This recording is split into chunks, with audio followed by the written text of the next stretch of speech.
Bonjour, bonjour chers tous, bonjour chers followers, bonjour chers amis, bonjour chère population de la région Indénie-Gabin. Nous sommes encore une fois de plus avec M. Etienne Milan. Il est le sous-directeur des études prospectives et veille stratégique au Conseil régional de l'Indénie-Gabin. Il est également le coordinateur de la cellule projet de la même institution. Et ce soir, nous allons parler du projet CD2 Emploi phase 3.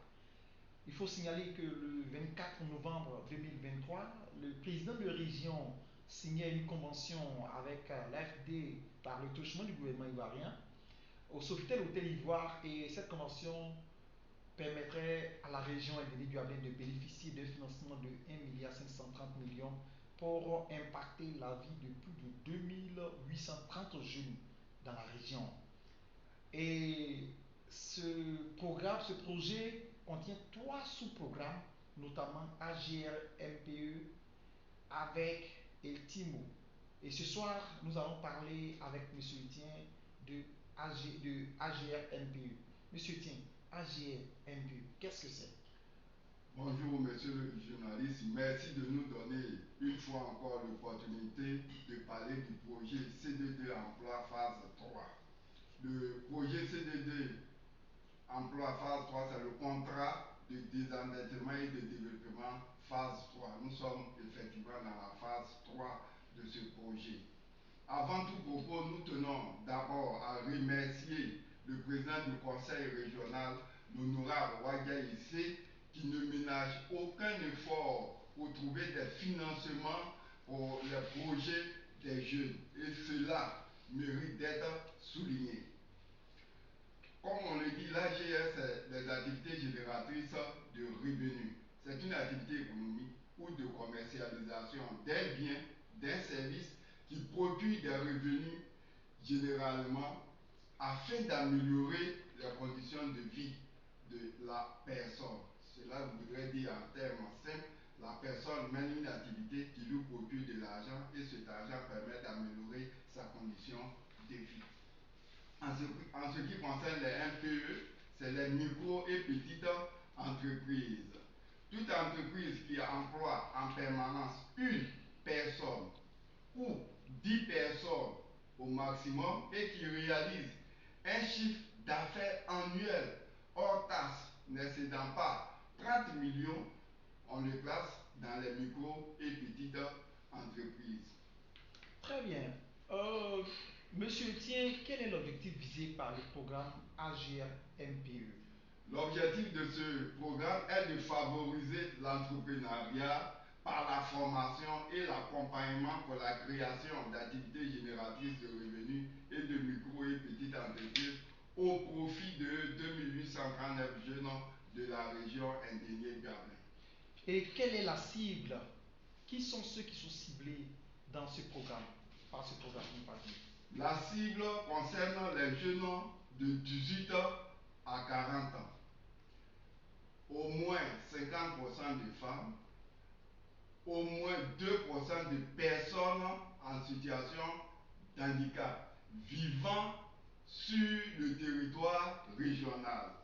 Aussi, de ce que je viens de souligner, il faut avoir un âge, comme je l'ai dit, compris entre 18 et 40 ans, être porteur d'un projet ou avoir une idée de projet. Si tu n'as pas de projet, tu peux avoir une idée de ce que tu veux faire. Alors on peut transformer ça en projet. Avoir des prérequis, ce que tu veux faire, il faut avoir au moins une connaissance des aptitudes dans l'activité que le bénéficiaire doit faire. Ne pas aussi être bénéficiaire d'un autre projet. AGMPE, on sait que dans la région, l'Agence emploi jeunes a financé beaucoup de projets. Les jeunes qui en ont déjà bénéficié ne sont plus concernés par ce projet. Et le jeune doit être résident, comme je le dis, résident sur le territoire régional. Et doit disposer d'une parcelle ou d'un site pour mener son activité. Voici ce que je pourrais dire sur ce point. Très bien, Monsieur Etienne, quels sont les principaux acteurs de ce programme, les principaux acteurs impliqués dans la réalisation de ce programme dans la région? Dans la réalisation de ce projet, différents acteurs sont le conseil régional, le bureau de coordination des programmes qu'on appelle BCP Emploi, qui est logé au sein du ministère de la promotion de la jeunesse et de l'insertion professionnelle. Ensuite, l'ARDCI, le prestataire et la microfinance. Voici les différents acteurs et chaque acteur a son rôle bien défini dans ce processus. Monsieur Etienne, dites-nous quelles sont les principales étapes de la mise en œuvre de ce projet, de ce programme AGR-MPE. Dans la phase d'exécution, on aura la mise en place d'un dispositif d'encadrement du prestataire. Ensuite, il y aura l'information, la communication et la mobilisation sociale parce que le projet est participatif. Les zones d'intervention où va se dérouler le projet, il faut aller informer les bénéficiaires, ce qu'ils doivent faire, échanger avec eux afin de leur donner la bonne information. Ensuite viendra l'enrôlement, la présélection et la sélection des bénéficiaires. Et il y aura aussi une étude d'opportunité économique au niveau de la zone pour voir quelles sont les activités. Le prestataire va étudier, va mener des études pour voir quelles sont les activités qui peuvent générer de l'argent, si on veut dire ainsi, au niveau de ce programme. Très bien. Quelles sont les sources de financement de ce programme AGR-MPE? Les sources de financement au niveau des AGR et MPE, j'aimerais dire aux jeunes de s'habituer maintenant à l'expression AGR et MPE.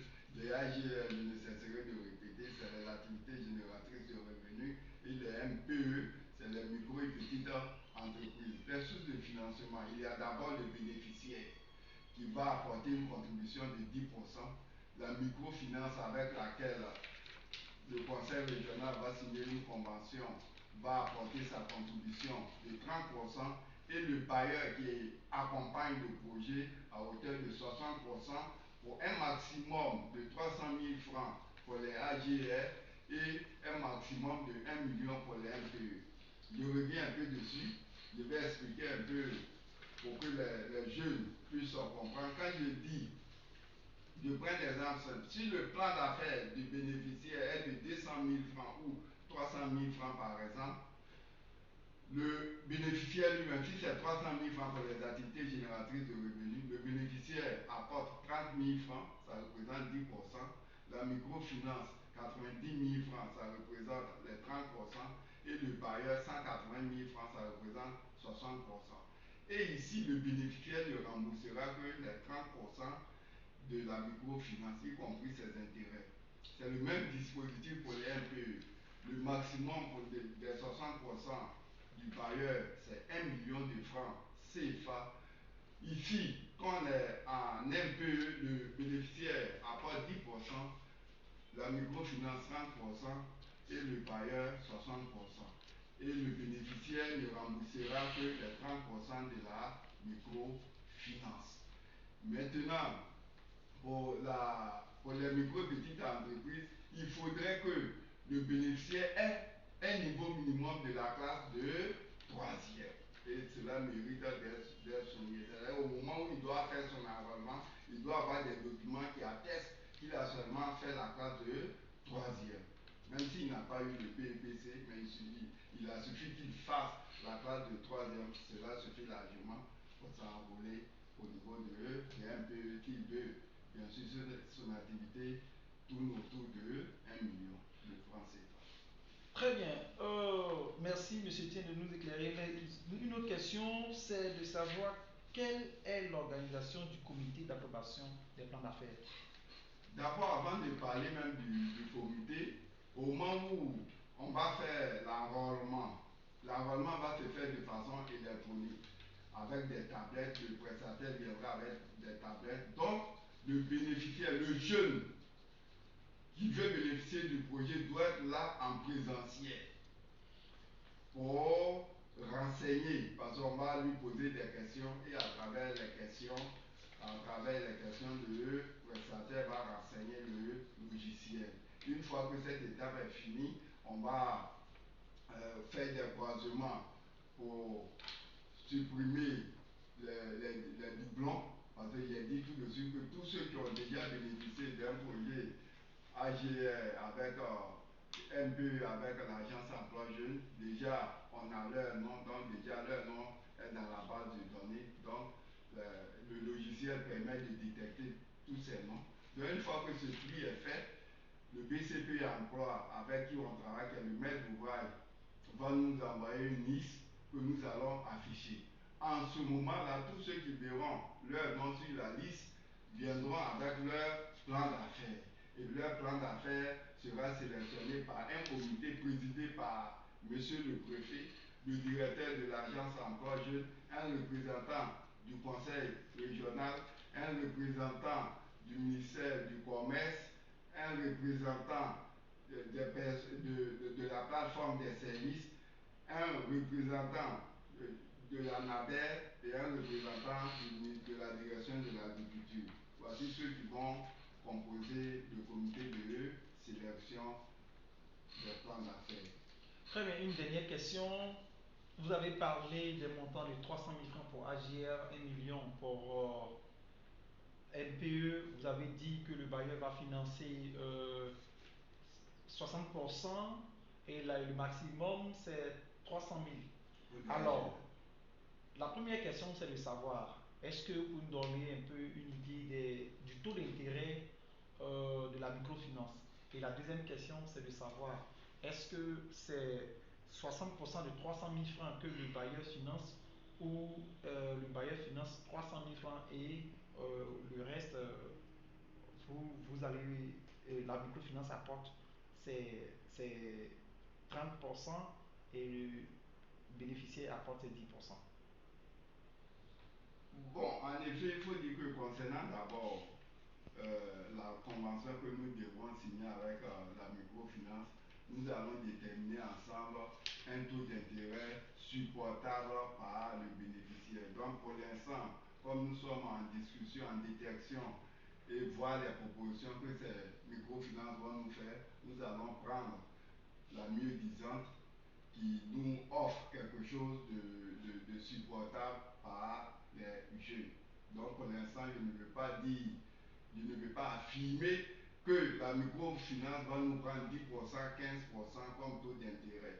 Mais pour l'instant, rien n'a été encore signé avec la microfinance, mais nous ferons tout pour ne pas que cela pèse au niveau du taux d'intérêt sur le gain des jeunes. Maintenant, en ce qui concerne les 10% ou 60% du bénéficiaire, je me reprends un peu parce que quand je dis le bénéficiaire va élaborer son plan d'affaires. Et son plan d'affaires, c'est lui qui va déterminer le montant, qui est de peut-être 200 000 francs, un instant, 200 000 francs, son plan d'affaires. Alors lui-même, quand il va aller ouvrir le compte, il doit déposer 20 000 francs dans le compte. Et il doit nous envoyer la preuve qu'il a ouvert le compte et qu'il a déjà effectué les 20 000 francs de dépôt sur le compte. En ce moment, nous, au niveau de la cellule de coordination, après avoir analysé et étudié son plan d'affaires, nous allons adresser un courrier à la microfinance d'apporter ces 30%, ça représentera 60 000 francs, et le bailleur va accompagner. Nous allons faire le virement à travers le compte du bailleur sur le compte du jeune au niveau de la microfinance à hauteur de 120 000 francs. Donc voici comment ça va se passer. Et quand le jeune travaille, parce qu'il va travailler avec cet argent et il va rembourser. Et quand il va rembourser, il rembourse seulement pour la microfinance les 30%, y compris ses intérêts. Parce que la microfinance, nous savons tous que c'est des commerçants d'argent. Donc quand ils te prêtent, au moins il y a un taux d'intérêt qui accompagne. Mais les taux d'intérêt, nous ferons en sorte que ça soit supportable par les bénéficiaires. Très bien, merci. Nous étions avec M. Etienne Milan, je le rappelle. Nous parlions du projet CE2 Emploi Phase 3 dans la région NDD-Duablin. Et c'était particulièrement sur le programme AGR MPE pour éclairer la lanterne des jeunes de la région. Un dernier message à l'endroit des jeunes alors que nous finissons. Ok. Nous demandons aux jeunes de la région de se mobiliser partout où ils sont sur le territoire régional. Je dois les rassurer, c'est un projet réaliste parce que l'État va nous affecter un assistant administratif financier au niveau de la région pour suivre avec nous le projet. Donc, il ne faut pas qu'ils vont rester à la maison. Ceux qui ont des idées de projet, ceux qui ont déjà des projets, de dépoussiérer leurs projets, de nettoyer et de venir au moment opportun. Dès le mois de mai, ils vont déposer leur projet au niveau avec le prestataire. Très bien, merci. Merci, monsieur.